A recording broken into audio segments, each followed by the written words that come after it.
சர்வதேச விளையாட்டு ஆடை நிறுவனமான பூமா தனது பதிவு செய்யப்பட்ட வர்த்தக முத்திரைகளை பயன்படுத்தி போலியான பொருட்களை விற்றதாக கூறப்படும் 4 நிறுவனங்களுக்கு எதிராக கொழும்பு வர்த்தக மேல் நீதிமன்றத்தில் 4 இணைக்கும் உத்தரவுகளை பெற்றுள்ளது.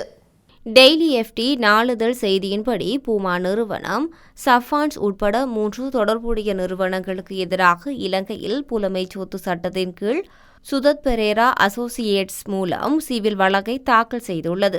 பிரதிவாதிகள் பூமா பெயர் மற்றும் பாயும் பூனை லட்சணை உட்பட பூமா நிறுவனத்தின் உலகளாவிய ரீதியிலான அங்கீகரிக்கப்பட்ட வர்த்தக முத்திரைகளைப் போல ஒத்த பாதணிகளை சட்டவிரோதமாக விற்பனை செய்ததாக பூமா குற்றம் சாட்டியுள்ளது. உள்ளூர் காலணி துறையில் அறியப்பட்ட இந்த சில்லறை விற்பனையாளர்கள் விற்கப்பட்ட பொருட்கள் போலியானவை என்பதை அறிந்திருக்க வேண்டும் அல்லது அறிந்திருந்தனர் என்றும் அங்கீகரிக்கப்படாத இந்த வர்த்தக முத்திரை பயன்பாடு நுகர்வோரை தவறாக வழிநடத்தி நிறுவனத்தின் நற்பெயரை சுரண்டுவதை நோக்கமாக கொண்டது என்று பூமா நிறுவனம் வாதிட்டது. தரக்குறைவான போலி பொருட்களின் சுழற்சி பூமா நிறுவனத்தின் நல்லெண்ணத்துக்கு பொதுமக்களின் நம்பிக்கைக்கு பெரும் சேதத்தை ஏற்படுத்துவதாக தெரிவிக்கப்பட்டுள்ளது.